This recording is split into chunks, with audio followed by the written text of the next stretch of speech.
વાંકાનેરના સમથેરવા ગામની સીમમાં અજાણ્યા પુરુષની હત્યાનો ભેદ ઉકેલાયો.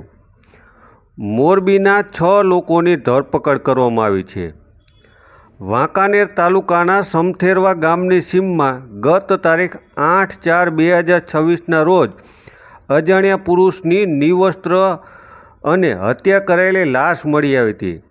આ વણ શોધાયેલ ખૂનનો ગુનો મોરબી એલસીબી અને પેરોલ સ્કોડ દ્વારા ઉકેલી મોરબીના 6 આરોપીઓની ધરપકડ કરવામાં આવી છે.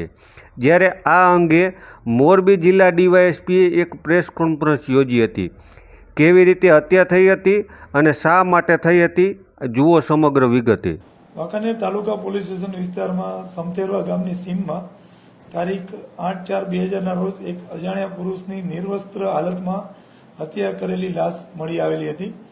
આ લાશ ઉપરથી ત્યાં વાંકાનેર પોલીસ સ્ટેશનમાં ગુનો દાખલ થયેલો હતો અને આ ખૂનની કલમ સહિતનો ગુનો દાખલ થયા બાદ અને એમના માર્ગદર્શન અનુસાર એસપી જાડેજા જે એલસીબી પીઆઈ ક્રાઇમ બ્રાન્ચ છે તેમને આ અંગે આ ગુનો ડિટેક્ટ કરવા અંગેની કામગીરી સોંપવામાં આવેલ હતી.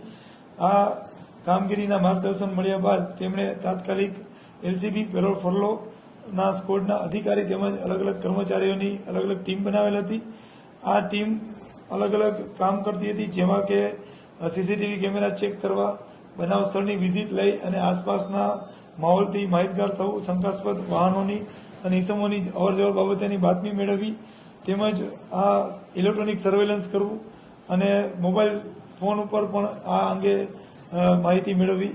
જે દરમિયાનમાં ખાનગી બાતમી રાહે એસપી જાડેજા સાહેબ અને તેમના કર્મચારીઓને એક બાતમી મળી કે આ અંગે જે શકદારો છે એના નામ આ હોઈ શકે છે અને માણસોએ મર્ડર કરેલું હોવાનું જણાય છે.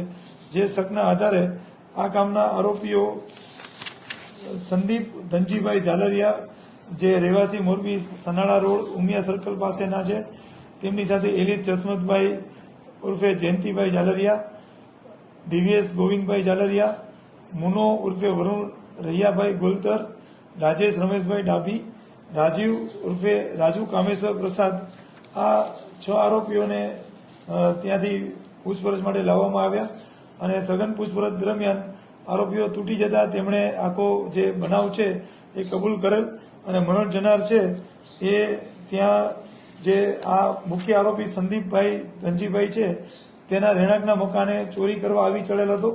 તેના ખિસ્સામાંથી હોન્ડા અને એક્ટિવાની ચાવી મળી આવેલ, જેથી ત્યારબાદ પોતાના ડ્રાઈવરની મદદથી આ સંદીપભાઈ એને માથક પાસે આવેલ પોતાના સોલાર ફાર્મે લઈ ગયેલા હતા અને ત્યાં પ્લાસ્ટિકના પીવીસીના પાઇપ અને જે ફર્નિચર કામ ચાલી રહ્યું તેની પીવીસીની પટ્ટીથી આ ઈસમને ઢોરમાર મારેલ હતો અને ઢોરમાર માર્યા બાદ આ માણસ છે એ બેહોશ જેવી હાલતમાં હોય એને લઈ અને ત્યાંથી સમથેરવા ગામની સીમમાં અવરું ઝાડી ઝાખરાવાળો વિસ્તાર છે ત્યાં એને મૂકી આવેલ હતા. અને ત્યારબાદ બીજે દિવસે જ્યારે આ પોલીસ તપાસમાં પહોંચી અને હત્યાનો બનાવ હોવાની જાહેરાત થઈ ત્યારે આરોપીઓ છે એ પોતે રાજસ્થાન તરફ નાસી ગયા હતા અને પોતાના જે મોબાઈલ ફોન ને વગેરે છે એ ફોર્મેટ મારી દીધા હતા. એટલે આ આખો બનાવને અંજામ આપ્યો. એમાં મૂળ કારણ ચોરી કરવા આવેલ ઈસમને પકડી પાડેલ હોય અને ઢોરમાર મારતા આ માણસનું મૃત્યુ થયેલ હતું.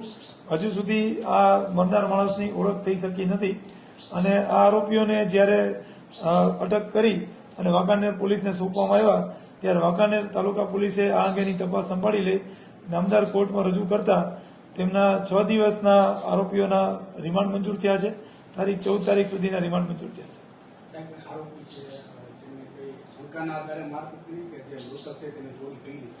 મૃતક છે એ મુખ્ય આરોપી જે સંદીપભાઈ છે એ પોતાના ઘરે જમી રહ્યા હતા બપોરના સમયે. ત્યારે મૃતક છે એ ઘરમાં ઘૂસી આવેલ હતો અને એમના વાઈફે એને રોકવાનો ટ્રાય કર્યો અને પૂછ્યું કે તમે શું કામ આવ્યા છો, અહીંયા શું છે? તો હું ચપ્પલ લેવા આવ્યો છું એવો જવાબ દેતા આ લોકોને શંકા ગઈ કે આપણા ઘરમાં આ ક્યાંથી આવ્યો. તો ચેક કરતા એના ખિસ્સામાંથી પોતાની જ ગાડીની ચાવી મળી આવેલ, એક ઓડીની ચાવી અને એક એક્ટિવા હોન્ડાની ચાવી મળી આવેલ.